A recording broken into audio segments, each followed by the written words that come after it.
Hey, this is Alan. I am concerned about the state of disciple making in the American church. I think that we have defaulted to a lot of knowledge-based approaches to discipleship, but we aren't seeing the change, the transformation in attitudes and in behaviors. And I think somehow we're missing it.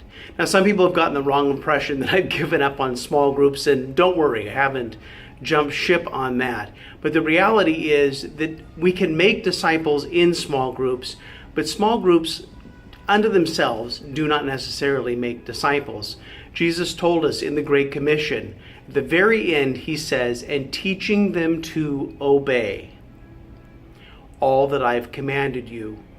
And where we've gone with that in disciple making is teaching people Jesus' commands in hopes that they would in turn obey them, whereas Jesus actually told us to teach them to obey.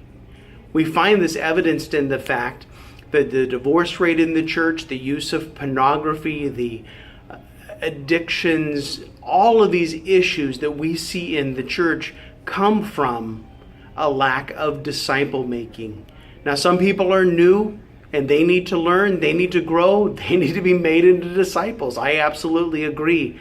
But there are people that have been in the church for a very long time, that their lives are not much different than people that are outside of the church. And I think it's time for us to pause and to study what it means to make a disciple.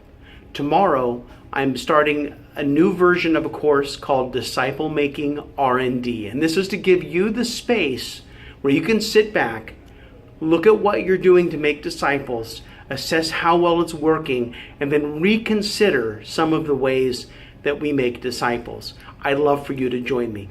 God bless.